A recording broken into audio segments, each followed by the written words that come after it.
नमस्कार दोस्तों, yoga with body building में आप सभी का स्वागत है। तो दोस्तों, आज हम करेंगे अपना योगा। तो हमने प्राणायाम कर लिया और आज मेरा सारा फोकस है हनुमान दंड पे। क्यों है? क्योंकि आज हमारा चेस्ट है और साथ में बाइसेप्स है। तो हनुमान दंड जो है चेस्ट को बहुत अच्छा एक्टिवेट कर देता है। और यहाँ पे देखिए कितना बढ़िया मेरा यार मसल्स निकल के आ रहा, दिल खुश हो रहा है। मतलब जब हम ऐसे वीडियो देखते हैं ना तो मज़ा आ जाता है।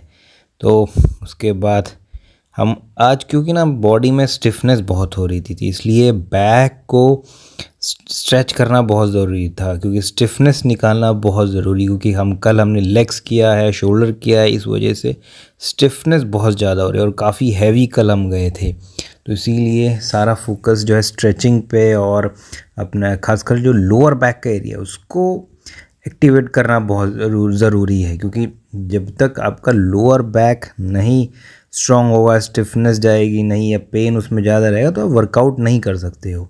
तो इसलिए जो है उस पर काम करना बहुत ज़रूरी है। आपका लोअर बैक, आपका लोअर एब्डोमिनल का एरिया होता है, ग्लूट्स है, इन एरियाज़ को रिलैक्स करना, एक्टिवेट करना, यहाँ पे ब्लड सर्कुलेशन प्रॉपर पहुँचे, ये बहुत ज़्यादा ज़रूरी है। और ये शायद कल भी मैंने बात करी थी, क्योंकि सारा खेल ही इस बात का। और अगर आप ऐसा करते हो आपको स्ट्रेंथ भी यहाँ से मिलती है और आप बेहतर वर्कआउट कर सकते हो। इसीलिए जो है लोअर बैक पे मैं बहुत ज़्यादा जोर देता हूँ। लोअर बैक है, ग्लूट्स है, हमारा शोल्डर का एरिया हो गया। तो ये जो एरिया होता है यहाँ पे बहुत ज़्यादा ध्यान देना बहुत ज़रूरी होता है। और इसीलिए यहाँ पे योगा सबसे बढ़िया काम करता है।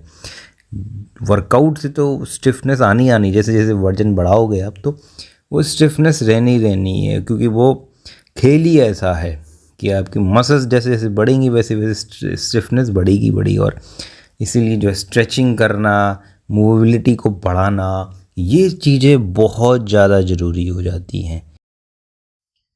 हेलो यूट्यूब फैमिली, कैसे हैं आप सभी लोग? तो आशा करता हूँ सभी लोग बढ़िया होंगे। तो दोस्तों, कल हमारा था लेग्स का वर्कआउट, साथ में शोल्डर का वर्कआउट और बहुत हार्ड कल का वर्कआउट रहा। और बॉडी ना सवेरे बहुत ही स्टिफ हो रही थी, मतलब इतनी स्लो लग रही थी कि उठने का मन ही नहीं कर रहा था। लेकिन ऐसा हम कर नहीं सकते, क्योंकि हमें बहुत कुछ करना होता है और सबसे पहले हमें जो है योगा करना होता है। क्योंकि जितनी जल्दी आप योगा करोगे उतनी जल्दी बॉडी बेहतर होती है। तो प्राणायाम हमारा हो चुका है और उसके बाद आज मेरा सारा फोकस इस बात पे था कि मुझे स्टिफनेस निकालनी है। दूसरी चीज है कि आज हमारा चेस्ट का वर्कआउट भी है, तो साथ में बाइसेप्स भी करेंगे। तो इसीलिए थोड़ा सा हमें चेस्ट को एक्टिवेट करना भी बहुत जरूरी था। इसीलिए जो है हमने हनुमान दंड भी किया यहाँ पे। देखो है क्या कि ना, कोई भी चीज अगर आपको करनी है ना, आप उसको सीखना चाहते हो तो वो करके ही होगी, उसके बगैर कुछ नहीं हो सकता है। तो करते रहिए। मैं भी इतने सालों से कर रहा हूँ, कर करके अब मुझे चीजें समझ में आने लगी हैं और उसी का मैं फायदा उठाता हूँ अपनी बॉडी बिल्डिंग में। जो वेट ट्रेनिंग करता हूँ वहां पे फायदा उठाता हूँ। जैसे कि कल जब मैंने लेग्स का वर्कआउट किया, मैं खासकर मैं स्क्वाट्स मार रहा था, तो कल मेरा बिल्कुल भी ग्लूट्स एक्टिवेट नहीं हुआ, ना ही स्क्वाट्स में ना ही लेग प्रेस में। वरना कहीं ना कहीं जब आप वजन बढ़ाते हैं तो थोड़ा बहुत ग्लूट्स जो है वो हमारा यूज हो जाता है इसमें, लेकिन कल बिल्कुल भी नहीं हुआ। अब ये कैसे होता है? जब हम रोज प्रैक्टिस करते रहते हैं और चीजों को समझने की कोशिश करते हैं तो फिर जो है हमें चीजें बेहतर तरीके से समझ में आती है और फिर उसको हम इम्प्लीमेंट करना शुरू करते हैं। तभी चीजें होती हैं। चाहे कितना ही बड़ा कोई ट्रेनर हो, कुछ भी हो, वो गलतियां करेगा, हर बंदा गलतियां करेगा, है ना। अब मेरे साथ सबसे बड़ी प्रॉब्लम ये है कि मैं अकेले वर्कआउट कर रहा हूँ, तो मुझे कोई बताने वाला नहीं है कि भाई तुम्हारा ये पोस्चर गलत हो रहा है या ये चीज गलत हो रही है। तो वीडियो के माध्यम से एक चीज होती है कि जब मैं एडिटिंग में बैठता हूँ, वीडियो देखता हूँ, तो मुझे समझ में आती है कि हाँ भाई यार यहाँ पे ये गलती हुई। तो फिर अगली बार जब मैं वापस से वर्कआउट करता हूँ तो उस गलती को सुधार देता हूँ। योगा हमारा हो चुका है, तो हम अपनी डाइट लेते हैं।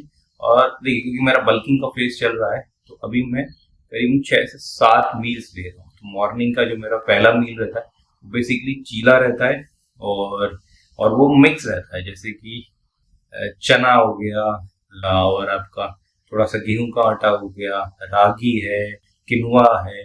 तो ऐसे मिक्स करके मैंने बना के रखा हुआ है, तो उसका ही मैं चीला खाता हूँ। तो उससे क्या होता है, एक तो मेरे को प्रोटीन मिल जाता है, दूसरा क्या होता है मेरे को फाइबर मिल जाता है। और आप लोग भी अगर चीला बनाए तो एक चीज का ध्यान रखना कि ना अपने चीले में राइस जरूर, चावल का आटा जरूर ऐड करें, क्योंकि राइस में जो होता है उसमें एक अमीनो एसिड होता है जो बाकी दालों में नहीं होता है। तो जब आप राइस उसमें ऐड करते हैं तो वो अमीनो एसिड आपको मिल जाता है, तो एक बैलेंस प्रोटीन आपको मिल जाता है।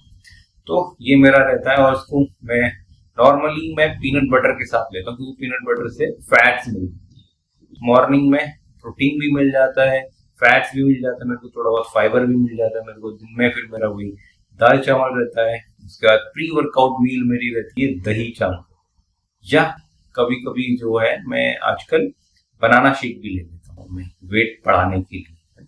वैसे मैं ज्यादा रेकमेंड नहीं करूंगा इसको लेने के लिए, लेकिन अगर आपका वेट बहुत नीचे है, उसको इंक्रीज करना है, या आप एक वजन पे स्टक हुए, तो आप एक एक्सपेरिमेंट के तौर पे ऐसा कर सकते हो, लेकिन लंबे समय तक नहीं करना है ऐसा, क्योंकि दूध और केला सही कॉम्बिनेशन है नहीं। लेकिन ठीक है, आपको वेट इंक्रीज करना है तो कुछ टाइम के लिए आप ले सकते हैं इसको।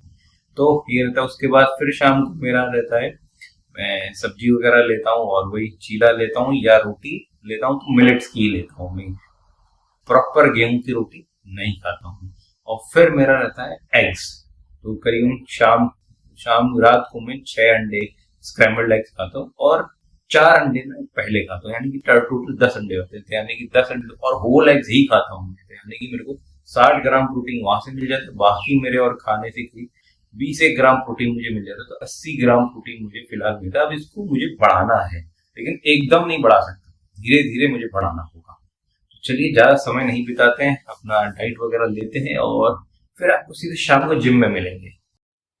तो दोस्तों आज हमारा है चेस्ट प्लस बाइसेप्स का वर्कआउट। और कोई मेरे से ये पूछ रहा था कि चेस्ट के साथ आप ट्राइसेप्स क्यों नहीं करते हो, या बैक के साथ बाइसेप्स क्यों नहीं करते। और जो लोग मेरा वीडियो पूरा पहले से देखते हैं तो उनको पता होगा कि मैं पहले चेस्ट के साथ ट्राइसेप्स और बैक के साथ बाइसेप ही किया करता था। लेकिन उसके बाद मुझे समझ में आई कि हम जब चेस्ट के साथ बाइसेप्स करते हैं और बैक के साथ ट्राइसेप्स करते हैं तो हम पुल पुश भी हम इंगेज कर देते हैं। तो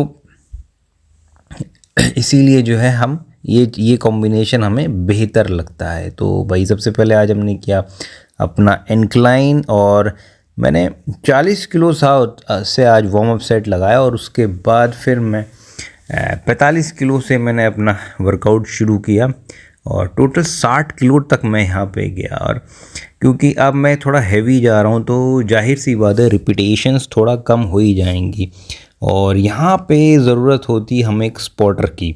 और अगर स्पॉटर मिल जाए तो आप बेहतर वज़न उठा सकते हो।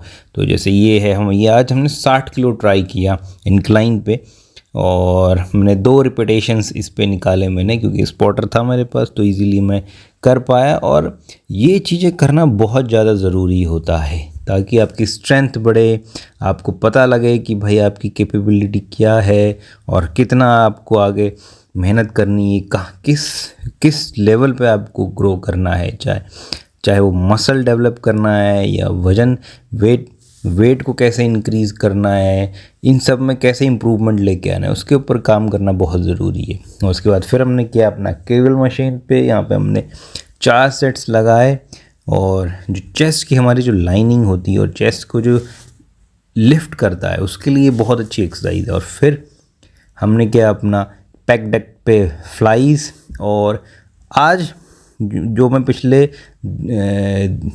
2 दिनों से बात कर रहा हूँ कि पॉज पे बहुत ज़्यादा ध्यान है मेरा, कि हम कोई भी सेट करें और उसके बाद उसको पॉज करें।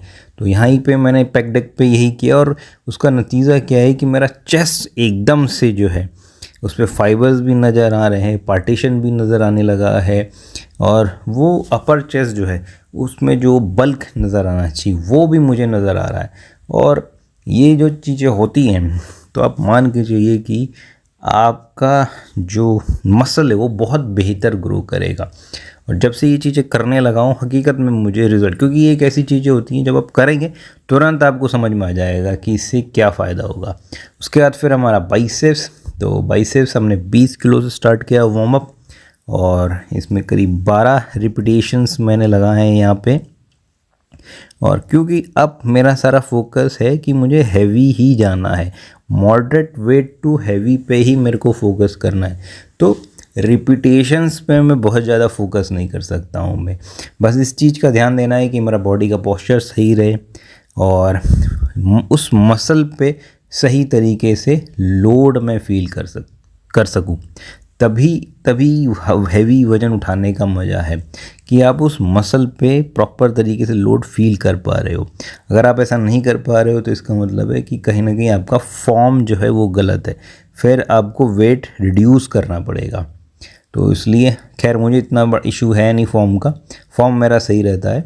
लेकिन यह है कि अब पहले मैं इतना वज़न नहीं उठाता, अब मैं जो है वज़न उठाना शुरू कर दिया, क्योंकि अगर मेरे को ग्रो करना है तो वेट को इंक्रीज़ करना भी बहुत ज़रूरी है। हाँ, वो क्योंकि मेरा थोड़ा एल्बो का इशू है तो इस वजह से मैं बहुत ज़्यादा उठा नहीं पाता हूँ, लेकिन अब धीरे धीरे मैं जो है वज़न उठाना शुरू किया है। मतलब एक रिस्क है, लेकिन मुझे लगता है कि ये मुझे फ़ायदा करेगा। देखिए अब यहाँ पे 40 किलो से मैंने यहाँ पे 3 रिपीटेशंस मैंने लगाए हैं यहाँ पे। और 2 चीज़ें हैं, एक तो मैं ये देखना चाहता हूँ कि भाई मेरा मसल पे कितना लोड आ रहा है अगर मैं हैवी जा रहा हूँ तो। दूसरी चीज़ है कि इससे हमारा स्ट्रेंथ भी पता लगता है कि हम पिछले 1.5 साल में हमने कितना स्ट्रेंथ गेन किया, क्योंकि जब हमने शुरू किया था तो हम 5 किलो से हमने शुरू किया था वज़न उठाना, और आज हम 40 किलो अगर उठा रहे हैं तो इसका मतलब है कि भाई हम उस लेवल पे इम्प्रूव कर पा रहे हैं। और आखिरी है हमारा बाइसेप्स का, मशीन पे हम कर रहे हैं, और ये शॉर्ट हेड को मैं ट्रेन कर रहा हूँ। और क्योंकि डंबल्स मैं नहीं किए आज, उसका रीज़न है कि मेरे एल्बो पे थोड़ा पेन मुझे लग रहा था, तो इस वजह से ये बेहतर एक्सरसाइज है और इससे बेहतर आइसोलेशन भी यहाँ पे फील होता है। दोस्तों आज के लिए इतना ही, लाइक शेयर सब्सक्राइब करना ना भूलें। मिलते हैं कल आपसे एक और नई वीडियो में, तब तक खुश रहिए, मस्त रहिए, जैसे चाहिए वैसे रहिए। Bye bye.